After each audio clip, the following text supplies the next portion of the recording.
ഇന്ന് രാവിലെ നമ്മൾ സംസാരിക്കുമ്പോൾ പാലക്കാട് ബിജെപിയിലെ പിരിമുറുക്കത്തെക്കുറിച്ച് പറഞ്ഞിരുന്നു. പക്ഷേ ഇപ്പോൾ അവിടെ സമവായ നീക്കമുണ്ടാവുന്നു. കൗൺസിലർമാർ രാജിവെക്കില്ല എന്ന തീരുമാനമാണ് ഇപ്പോൾ പുറത്തുവരുന്നത്. നേതൃത്വത്തിന്റെ തീരുമാനം അംഗീകരിക്കും. വിവരങ്ങളുമായി ആയിഷത്തുൽ ഷംന ചേർന്നു ന്യൂസ് ഡെസ്കിൽ നിന്ന്. ഷംന, വളരെ പ്രധാനപ്പെട്ട ഒരു സമവായ നീക്കം, ഷംന പാലക്കാട് നിന്നാണ് വിവരങ്ങൾ നൽകുന്നത്. വളരെ പ്രധാനപ്പെട്ട ഒരു നീക്കമാണ് ഇപ്പോൾ നേതൃത്വത്തിന്റെ ഭാഗത്തു നിന്നുണ്ടാവുന്നത്.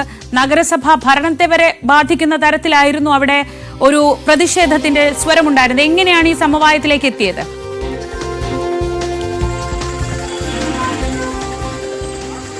ശ്രീജ, കൃത്യസമയത്ത് തന്നെ RSSന്റെ ഇടപെടൽ ഉള്ളതുകൊണ്ട് മാത്രമാണ് ഇത്തരം ഒരു സമവായത്തിലേക്ക് എത്തിയതെന്നാണ് മനസ്സിലാക്കാൻ സാധിക്കുന്നത്.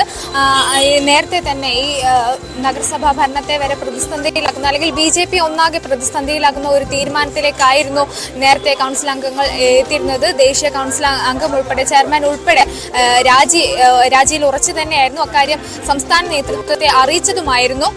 പ്രശാന്ത് ശിവനെ അംഗീകരിക്കുന്നതോടുകൂടി, ഔദ്യോഗിക പ്രഖ്യാപനം വരുന്നതോടുകൂടി തീർച്ചയായും രാജി നൽകുമെന്ന ഉറപ്പിൽ തന്നെയായിരുന്നു. എന്നാൽ ആ സമയത്താണ്, അല്പസമയം മുമ്പാണ് RSS നേതൃത്വം കൃത്യമായി തന്നെ ഇതിൽ ഇടപെട്ടത്. പ്രശാന്ത് ശിവനെ ഔദ്യോഗികമായി പ്രഖ്യാപിച്ചതിന് ശേഷം ഇവരുടെ പ്രശ്നങ്ങൾ പരിഹരിക്കും, അതുമായി ചർച്ചകൾ ഉണ്ടാകും എന്ന് തന്നെയാണ് ഇപ്പോൾ മനസ്സിലാക്കാൻ സാധിക്കുന്നത്.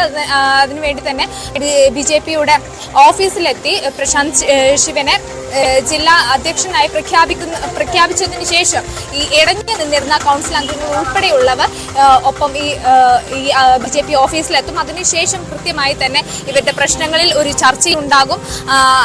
എന്തായാലും തൽക്കാലം ഈ RSS നേതൃത്വം ഇടപെട്ടത് മൂലം കൃത്യമായി തന്നെ ഇപ്പോൾ ഈ മറ്റു പ്രശ്നങ്ങളെല്ലാം പരിഹരിച്ച് പ്രശാന്ത് ശിവനെ അംഗീകരിക്കുക, അല്ലെങ്കിൽ നേതൃത്വത്തിന്റെ തീരുമാനത്തിനെ കൃത്യമായി അംഗീകരിക്കുമെന്ന് തന്നെയാണ് ഇപ്പോൾ നേതാക്കന്മാർ അറിയിക്കുന്നതും.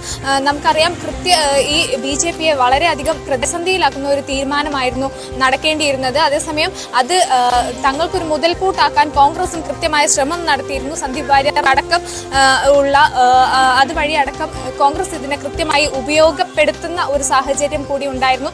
എന്നാൽ അതെല്ലാം അവസാന ഘട്ടത്തിൽ അത് അങ്ങനെയല്ല തീരുമാനം എന്ന് അറിയിക്കുകയാണ്. എന്തായാലും നേതൃത്വം ഇത്തരത്തിലാണ് സാധാരണയായി ഒരു സമവായത്തിലാണ് BJPയുടെ അധ്യക്ഷനെ തെരഞ്ഞെടുക്കുന്നത്, ജില്ലാ അധ്യക്ഷന്മാരെ തെരഞ്ഞെടുക്കുന്നത്. എന്നാൽ ഇത്തവണ മറ്റു മുതിർന്ന 6 അധ്യക്ഷന്മാരെ പേരുകൾ ഉണ്ടായിരുന്നു. എന്നാൽ അവരെ എല്ലാം പിന്തള്ളിക്കൊണ്ടാണ് കേന്ദ്രത്തിന്റെ നിലപാട്, അല്ലെങ്കിൽ കേന്ദ്രത്തിന്റെ തീരുമാനം എന്നോണം പ്രശാന്ത് ശിവന്റെ പേര് അവിടെ ഉയർന്നു കേൾക്കുന്നത്. അക്കാര്യത്തിൽ കൃത്യമായ വിയോജിപ്പ് ഈ കൗൺസിൽ അംഗങ്ങൾ ഉൾപ്പെടെയുള്ളവർ നേരത്തെ തന്നെ പ്രകടിപ്പിച്ചിരുന്നു. കാരണം നമുക്കറിയാം, 35 വയസ്സ് മുതൽ 60 വയസ്സ് വരെയാണ് ഈ അധ്യക്ഷനാവാനുള്ള ഒരു പ്രായപരിധി.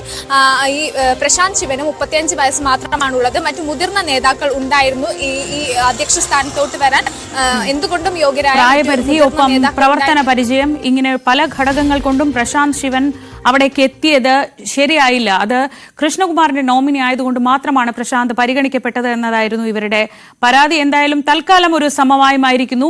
അടിയന്തരമായി ഒരു പ്രതിസന്ധിയിലേക്ക് പോകുന്നില്ല എന്നത് മാത്രമാണ് പാലക്കാട്ടെ BJPയിൽ നിന്ന് ലഭിക്കുന്ന വിവരം.